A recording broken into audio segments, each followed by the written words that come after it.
From the moment Ava came into this world, blue-eyed and all smiles, it was clear to everyone, especially Mom and Dad, that she could do no wrong. Me? I was the other daughter, the one who got whatever was on sale, second-hand thoughts, second-hand clothes. You see, Ava needs the best, Mom would say as she sorted through piles of shiny new gifts for my sister and handed me something like a pair of socks or a book that looked like it had been read a dozen times already. It wasn't just about the gifts.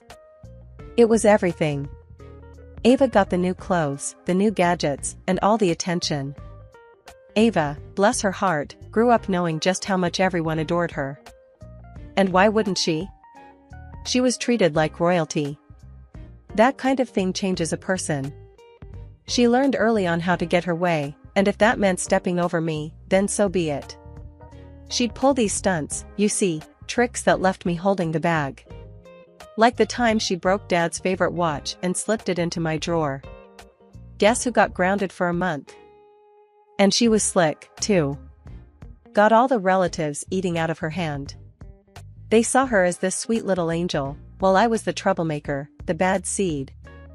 Elise is just difficult, they'd whisper, shaking their heads as if I couldn't hear them. But I did. Every word. Elise, why can't you be more like your sister, was a frequent chorus from Mom. She never missed a beat, especially when comparing me to Ava, who fluttered around like she owned the place. I remember one particular afternoon, we were in the living room, the sun casting long shadows across the carpet. Ava was prancing around, showing off a new dress Mom had bought her, one of those fancy brands you see in store windows.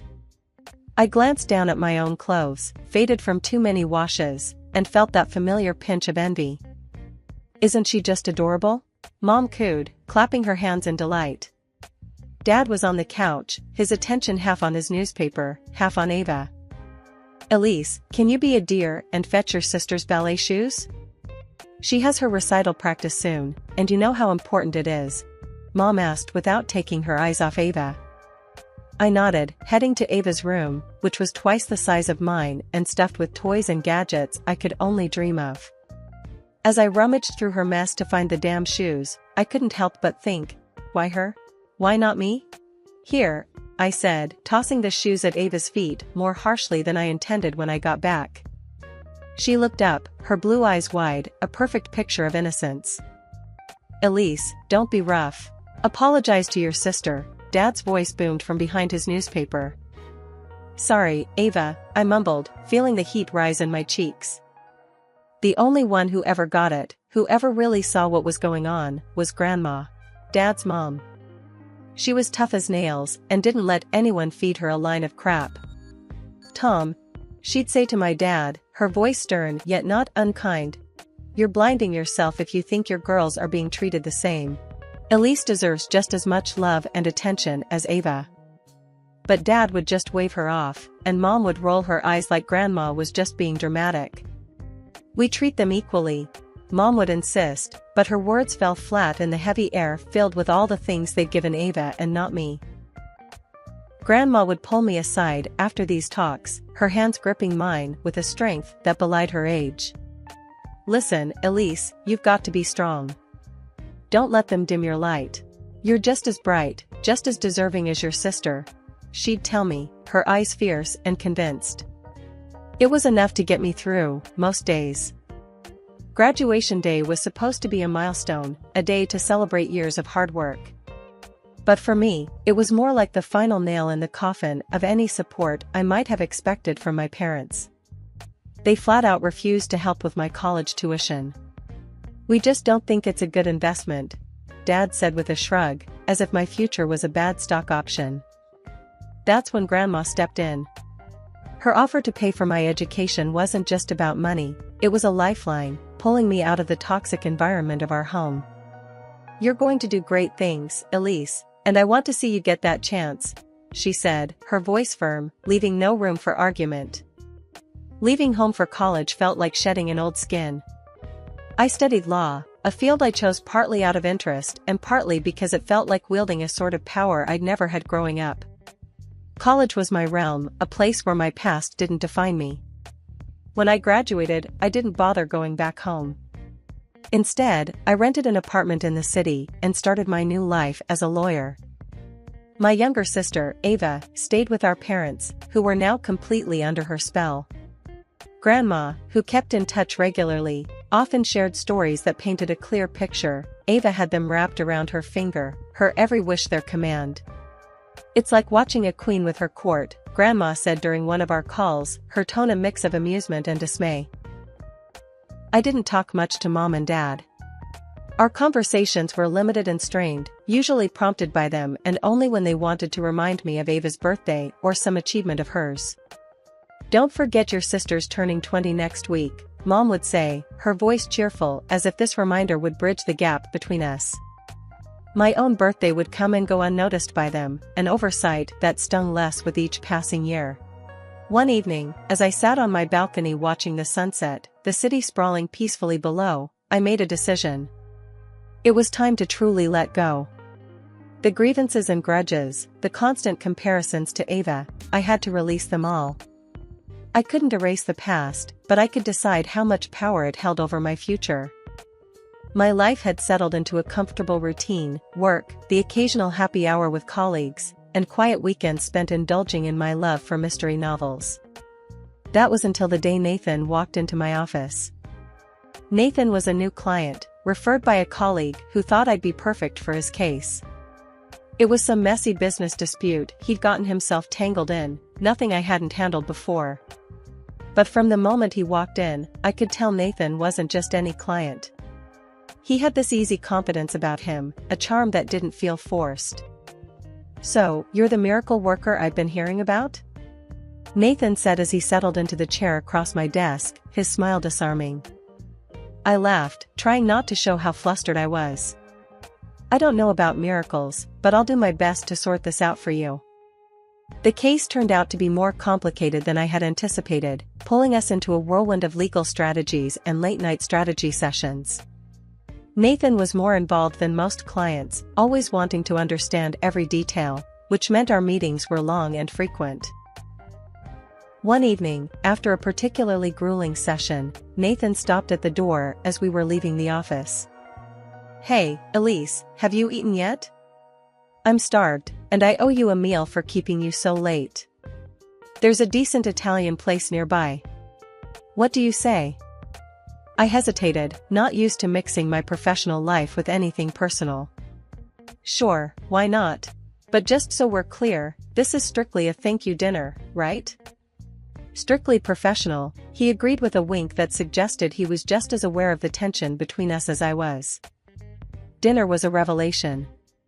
Away from the stacks of legal documents, Nathan was funny and insightful, sharing stories of his travels and his business adventures. I found myself opening up about my own life, more than I usually did with people I hadn't known for long. As we walked out of the restaurant, the cool evening air felt like a splash of clarity. "Thanks for dinner, Nathan. It was nice to get out of the office for a change," I said, meaning it more than I wanted to admit. "Glad you enjoyed it. And, Elise, I was thinking, once this whole mess is over, maybe we could go out again? No documents or disputes, just us?" I was taken aback by his directness, but something about the idea was incredibly appealing. "I'd like that," I said, surprising myself with my own willingness to dive into whatever this was turning into. The weeks that followed were a blur of courtroom battles and quiet dinners with Nathan. Winning the case felt doubly sweet, not just for the professional victory, but for what it might mean for us. As we celebrated over drinks, Nathan reached for my hand across the table.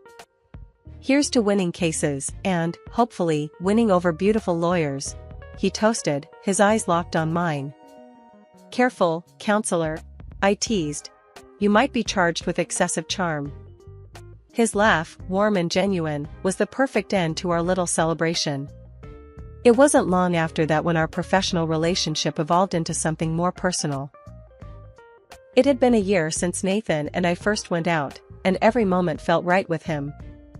So, when he proposed, it wasn't just the excitement of the moment that swept me away, it was knowing I'd be with someone who truly understood and valued me. I said yes without a second thought, and we decided not to waste any time. Excited and a bit nervous, I called my parents to share the news. I guess a part of me hoped that this might bring us closer, bridge the gap that had only widened over the years. Their reaction was lukewarm at best, but they invited me over to talk about the wedding plans. When I arrived at their house, I could sense the tension right off the bat. My mom and dad expressed their joy, but their words felt hollow. I could tell they still harbored the old belief that Ava should be the first to marry, not because of age, but because she was always the favored one.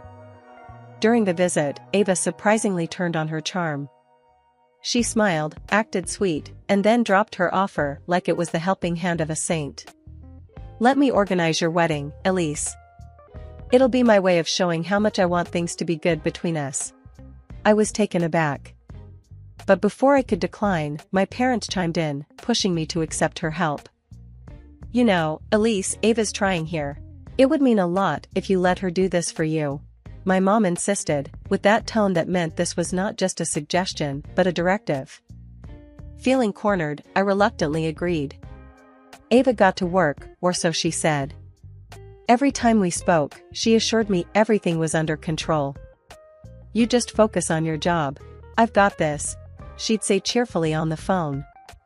Her confidence was convincing enough that I didn't bother to check the details myself. But as the wedding day approached, a nagging feeling prompted me to look into the preparations myself. I called the venue, expecting to hear a rundown of the plans.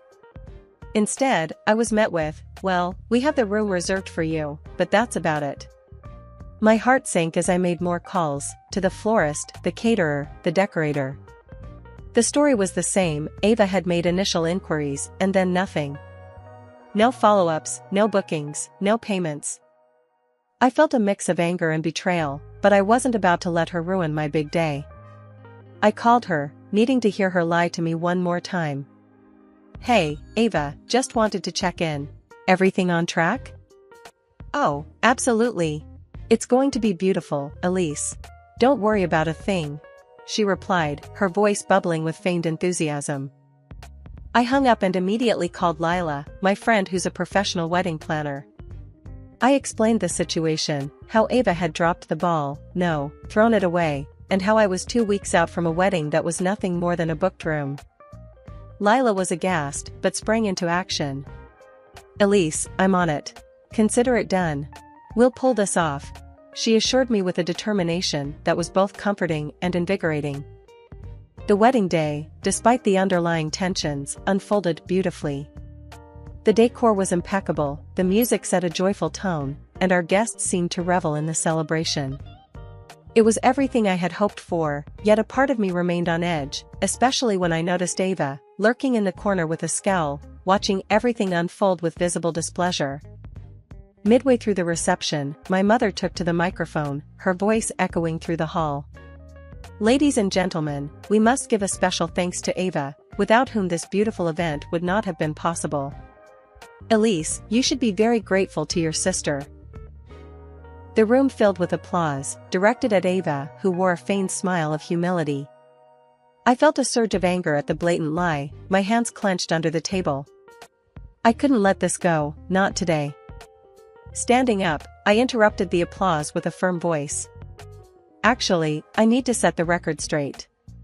The room fell silent, all eyes on me. Ava didn't organize any of this. In fact, she nearly sabotaged the whole wedding. You could hear a pin drop following my declaration. My parents' faces turned red with anger, and Ava's eyes widened in shock, her facade crumbling. "How dare you say that?" my mother exclaimed, her voice sharp and loud. "You're slandering your own sister on your wedding day." "I'm saying that 2 weeks before today, nothing was ready. No flowers, no cake, no decorations, nothing that you promised was done," I continued, the facts stark against the backdrop of the festive decorations. Ava, seizing the moment, began to cry loudly, her sobs theatrical. "See what I mean? She's always hated me. Always trying to make me look bad." The guests, caught off guard, murmured among themselves, many shaking their heads as they looked at me. It seemed their sympathy lay with Ava, who played the victim to perfection.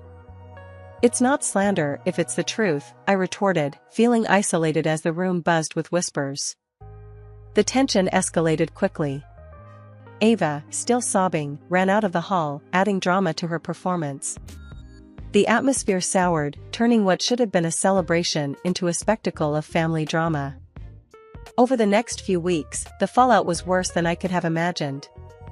Ava disappeared, leaving behind a note that pointed the finger squarely at me. It claimed I had always mistreated her, that I was the reason for her misery. This note turned everyone against me, even those who had known us our whole lives. My parents believed every word, blaming me for her disappearance. Even my grandmother, the one person who had always seen through Ava's manipulations, turned cold. "I can't believe you would push her to this," she said one day, her words cutting deeper than any knife. She announced then that she was cutting ties with me, influenced perhaps by the mounting pressure and Ava's dramatic note. In the aftermath, I found myself increasingly isolated. Friends and relatives sided with Ava, leaving me to navigate the harsh reality of being ostracized by those I loved. Despite the joy that my marriage to Nathan should have brought, these events cast a long shadow over our new life together. The months following our wedding saw Nathan increasingly absent, his business trips stacking up like the unread books on my nightstand. Our conversations dwindled to polite updates, our moments together, once filled with laughter and shared secrets, now felt more like obligatory check-ins. One chilly evening, as I sorted through some bills and receipts, a particular slip of paper caught my eye. It was a credit card receipt for a high-end women's boutique, $2,000 worth of dresses and accessories. Confusion washed over me. My birthday had passed without any gifts, and our anniversary was months away. I didn't confront Nathan. Instead, I opted for a route that felt both invasive and necessary. I hired a private detective. The detective was a gruff man named Carl, who listened to my story with a non-committal grunt. "I can look into it, but are you sure you want to know what I might find?" he asked, his voice gravelly. "Yes. I have to know," I replied, my resolve firm. 2 weeks later, Carl's call came. "I have the results," he said simply, his voice neutral.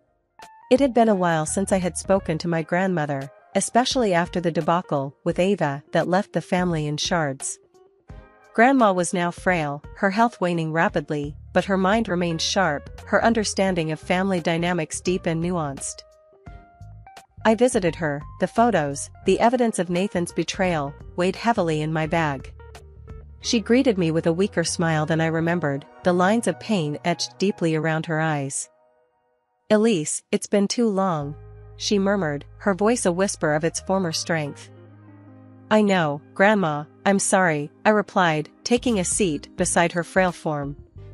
The distance between our visits had grown, filled with unsaid words and unresolved tensions. I hesitated for a moment before pulling out the photos and sliding them across the table to her. She looked at each one, her expression unreadable.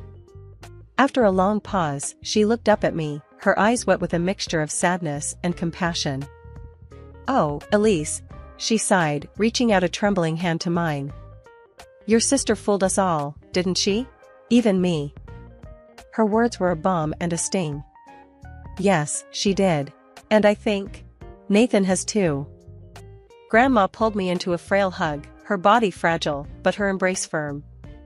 "I'm so sorry, my dear. I should have listened, should have seen." The conversation that followed was a mix of tears and laughter, a recounting of old wounds, and the tentative touching of new ones. A month later, Grandma passed away. The reading of Grandma's will was scheduled at our family lawyer's office, a day I approached with a heavy heart. As relatives gathered, the room buzzed with the usual prelude to significant family events, some catching up in hushed tones, others exchanging forced pleasantries. I took a seat at the opposite end of the room, my heart pounding not just from the impending revelations of the will, but also the palpable hostility in the air. My husband, Nathan, sat beside me, his presence more obligatory than supportive. Then, the door opened, and to everyone's shock, Ava walked in. She looked different, harder, more calculated, and her smirk as she entered said she was aware of the effect her sudden appearance had on all of us. My parents, teary-eyed from surprise and immediate joy, rushed to her. "Oh, Ava, you're back. my mother exclaimed, engulfing her in a tight embrace. Dad, Mom, Ava greeted, her voice smooth as she returned their hugs, but her eyes scanning the room, landing on Nathan and me with a gleam of triumph. Without hesitation, she approached him, leaned in, and kissed him possessively. Nathan, betraying no surprise, reciprocated with equal fervor. The room fell silent, stunned. Pulling back, Ava turned to face the room, her smile now a smirk. I planned my disappearance, she confessed loudly, enjoying the shock her words caused. It was all to ensure Grandma would leave everything to me, thinking Elise had driven me away.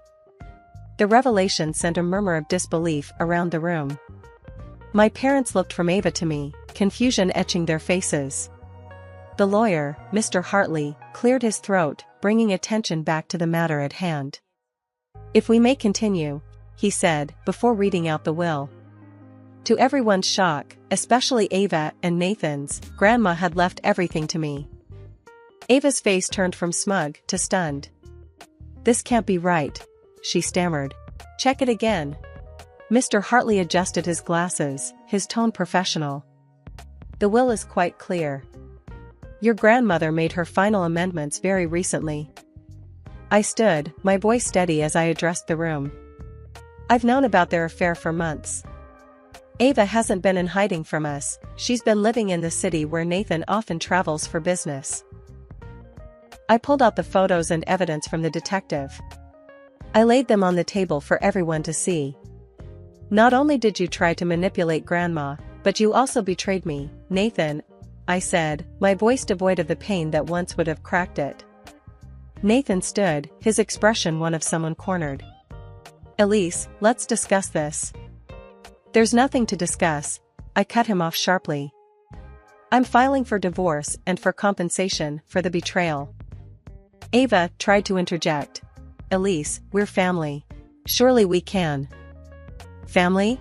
I interrupted, my voice bitter. You lost the right to call yourself that when you decided to deceive and manipulate us all for your own gain. My parents, finally grasping the full extent of the deceit, looked between us, their faces pale and drawn. I suggest you find a good lawyer, I told Ava, not bothering to hide the scorn in my voice. Turning to Nathan, I added, and you'll need one too. As I walked out of the lawyer's office, the weight of the past months felt lighter. The road ahead would be tough, no doubt, but for the first time in a long while, I felt the reins of my life firmly in my hands. After everything that went down, I took the only steps I saw fit as a lawyer and a woman scorned. I filed for divorce from Nathan and sued both him and Ava for the emotional havoc they wreaked with their deceit. The court proceedings were straightforward, thanks to the undeniable evidence gathered by the detective. The judge awarded me a substantial sum for moral damages, a small solace for the betrayal I endured. When the final gavel fell, closing the chapter on my marriage and the lawsuit, I felt a mix of relief and emptiness. Since the divorce and the lawsuit, I've cut ties with Nathan and Ava. Even my parents chose Ava's side again, trying to paint her as the victim, misunderstanding her actions as mere mistakes rather than the manipulations they were. This betrayal from them was almost as painful as the original deceit, making it clear that our paths had irreversibly diverged. Friends and other relatives have been supportive, their actions showing they understood the true colors of Ava and the depth of her deception. It's comforting, in a way, to know that not everyone was fooled by her charade. One evening, as I was arranging some of Grandma's old books on a shelf in the living room, there was a knock at the door. I opened it to find Uncle Mike, one of the few relatives who staunchly stood by me through everything. Elise, just wanted to check in on you, he said, his gaze taking in the changes I'd made to the house. Thanks, Uncle Mike. Come in. I invited him into the living room. He looked around, nodding approvingly. You've done well with the place. It feels like your grandmother would have wanted, full of life again. I smiled, feeling a warmth spread through me. It's been therapeutic, honestly. Living here, maintaining her home, it's helped me find a bit of peace after everything. Uncle Mike patted my shoulder, a comforting gesture. She'd be proud of you, Elise. Not just for this house, but for standing up for yourself. It's what she always wanted for you. As Uncle Mike left later that evening, I stood at the doorway, watching the sun set. The horizon was ablaze with colors, a vivid reminder that life could still offer beauty after the storm. With the house as my anchor, I felt ready to face whatever came next, carrying forward the legacy of strength and resilience that Grandma left me.